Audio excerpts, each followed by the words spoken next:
Mi gente, me da muchísimo gusto saludarlos. Esta vez estoy con mi amigo y socio Juan Carlos González Cancino de Constitucionalistas Mexicanos. Y este es un video más de toda la serie que hemos hecho de temas inmobiliarios. Y hoy vamos a platicar de algo que, basado en mi experiencia, he visto que gente comete muchos errores. Y Juan Carlos va a ser el encargado de aterrizarlos y explicarnos por qué son terroríficos. De verdad, son temas de horror. Esto de verdad se ve muchísimo más de lo que la gente cree. Es sopa de todos los días.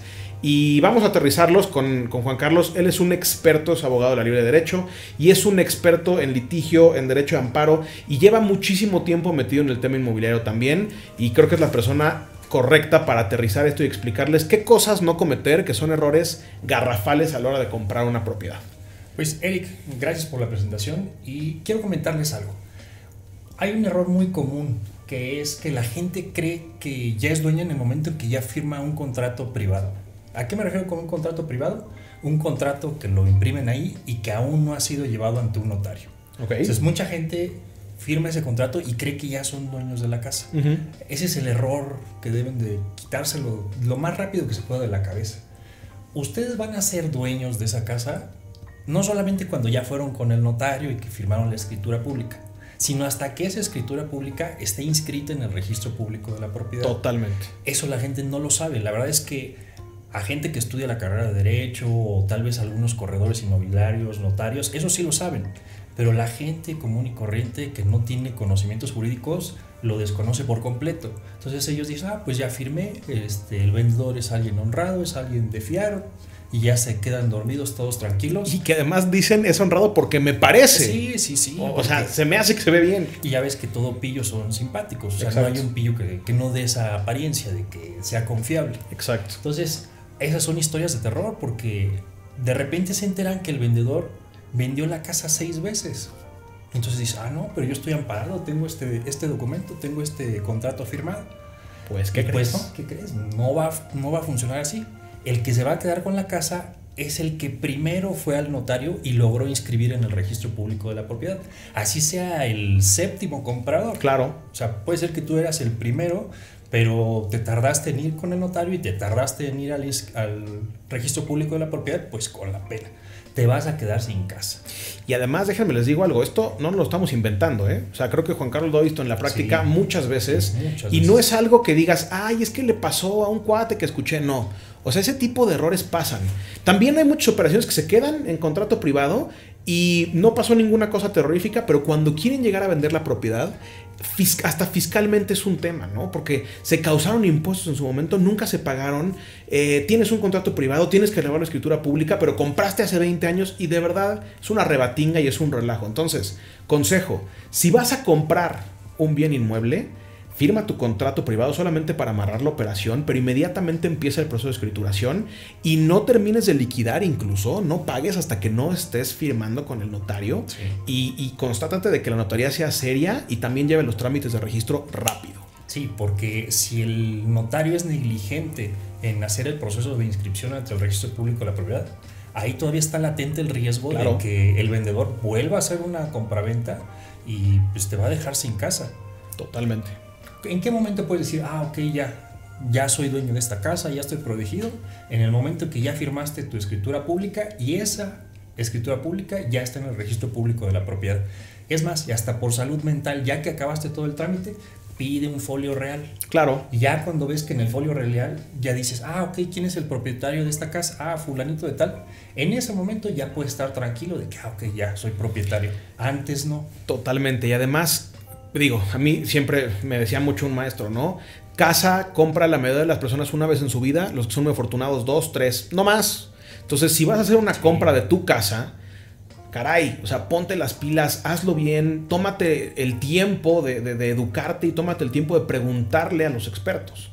Entonces creo que ese es el primer error de terror. Ahora cuéntanos del segundo, que también es terrorífico y también lo hemos visto muchísimas veces en la práctica. Vamos ahorita a uno previo, porque está muy ligado a este tema, porque muchas veces no se escritura porque no se calcularon el tema de los impuestos. Totalmente. Entonces hay muchas veces de que, si es que ya íbamos a firmar con el notario, pero cuando fuimos con el notario, ¿qué crees? Que eran 3 millones de pesos de impuestos y de los honorarios de la notaría y muchas veces ese pago tan oneroso es el que impide que lleven una escritura ya al registro público de la propiedad y que ya estén tranquilos, ya estén con la protección del registro. Y ve cuál es la lógica. Dije, no, es que me voy a ahorrar esto, o tal vez es mucho dinero, mucho dinero en esto. Sí, pero es más dinero el que invertiste en la propiedad y lo puedes perder si no haces ese trámite. Entonces, está muy ligado a este tema, pero siempre calculen el tema de impuestos y de los honorarios de las notarías antes de hacer la operación inmobiliaria, para que ya tengan todo cubierto.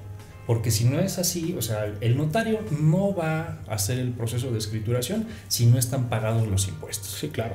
Nos guste o no, así va a pasar. El notario no se va a aventar a hacer una escritura pública y a inscribirla si no está previamente liquidados los impuestos. Entonces, el tip, antes de que hagan esa operación, calculen los impuestos, si no van a quedarse con un contrato privado que eso y una servilleta es lo mismo. Entonces, eso sí, cuídense. Ahora, ¿qué otro error que es muy común? Y esto es prácticamente por desconocimiento de cuestiones técnicas. Muchas veces dicen, no, es que no tengo dinero para los impuestos, pero ¿cómo amarro la venta?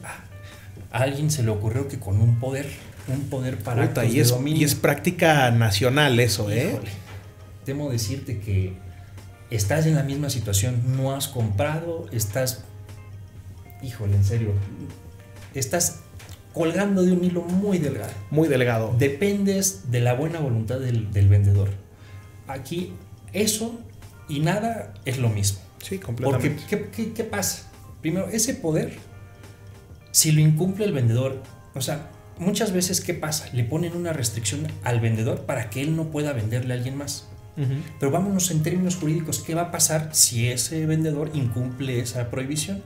Simplemente se va a traducir al pago de daños y perjuicios, no se va a traducir a que te va a entregar la propiedad, y eso la gente no lo sabe porque es algo muy técnico. Claro. Entonces, en términos lisos y llanos, ¿qué va a pasar si el vendedor incumple esa prohibición de venderle a alguien más? Únicamente se va a traducir en que la casa no va a ser tuya.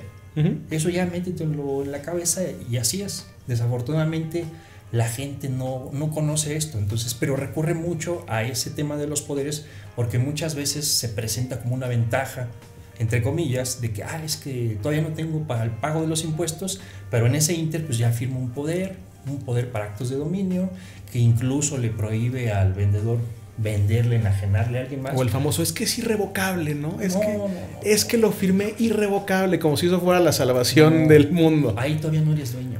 No eres dueño. Claro que no. Volvemos al mismo tip inicial. Vas a ser dueño en el momento que ya tu escritura pública esté en el registro público de la propiedad. Antes no. Totalmente. Pues creo que para acabar este video, creo que es lo que siempre decimos: anticípate a las cosas. Sí. Cotiza tus impuestos. Asesórate, prepara un buen contrato de compraventa, un buen contrato de promesa y ve con una buena notaría. Estate seguro de que se va a inscribir en el registro público, que te entreguen tu folio original con tu entrada de registro. Checa después que esté verdaderamente y debidamente registrado, pide un folio real y de verdad, son inversiones que hay personas que les implica trabajo de toda una vida. Sí. Entonces no pongas en riesgo el trabajo de toda una vida por ahorrarte unos pesos comparado con lo que vas a invertir. Ahora, si quieren ustedes o están interesados en el tema de aportar alguna propiedad, porque, Juan Carlos es parte y es socio de Zócalo Capital. ¿De qué se trata Zócalo Capital? Es un fondo de inversión que lo que hacemos es buscar propiedades, terrenos, edificios, casas que puedan ser susceptibles de desarrollarse, de venderse en el mercado. Así que si tú tienes una propiedad, un rancho, unas hectáreas, no sé dónde, lo que sea, y crees que esto puedes hacer negocio con esta propiedad, mándanos tus datos, mándanos un mensaje, mándanos tu teléfono, y si esto es posible, créeme que vamos a hacer todo lo que esté en nuestras manos para que tengas un negocio redituable. Y no solamente eso, también tenemos la captación de capital. Muchas veces hay inversionistas, hay socios, hay clientes que nos dicen, oye, tengo X cantidad y me gustaría invertir en materia inmobiliaria. Entonces, no solamente captamos tierra, sino que también podemos ayudar a esa gente a que encuentre un vehículo de inversión. Entonces, eso también es importante que lo tengan en cuenta. Podemos ayudarles tanto en la colocación de capital como en la colocación también de sus bienes inmuebles. Entonces, el tip o la moraleja es siempre asesórense antes de hacer una operación inmobiliaria.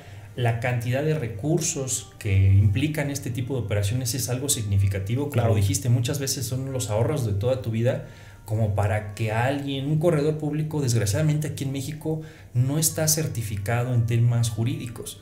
Entonces, corredor público puede ser tu tía, puede ser tu prima, puede ser cualquier persona que, pues, hasta incluso puede ser, digo, con el perdón de la palabra, o sin ofender, sin ánimos de ofender, o sea, puede ser gente que no tenga una instrucción técnica, claro, o a nivel universitario. No está regulado en México el tema de ser un corredor inmobiliario. Te da un consejo, pero te da el consejo desde la ignorancia. Entonces, no se arriesgan ese tipo de operaciones, es algo importante, su patrimonio está en juego. Afortunadamente nosotros, tanto en constitucionalistas mexicanos como tú, en todos los años que llevas de corredor y de especialista en inversiones inmobiliarias, tenemos mucha experiencia en esto, no solamente en la parte de un due diligence para prevenir conflictos, sino también nos toca poner los guantes, entrar a los litigios, ver qué cosas están resolviendo los jueces. Entonces sabemos dónde están los huecos, claro, y dónde hay que poner un especial cuidado. Entonces simplemente les recomendamos que sigan esta serie de videos. Vamos a estar dando mucha información útil para gente común y corriente que no sabe de temas jurídicos, gente que tiene la inquietud de comprar una casa pero no sabe de todas las implicaciones y los riesgos legales. Entonces los invitamos a que nos sigan también en nuestras redes sociales. Vamos a estar publicando contenido de esta naturaleza y pues te agradezco mucho Gracias a ti, programa, mi querido amigo. Y gente, ya saben, mándenos sus datos, pónganse en contacto con nosotros. Preguntar es gratis y de verdad les puede ahorrar muchísimo. Sí. Les mando un abrazo enorme y nos estamos viendo.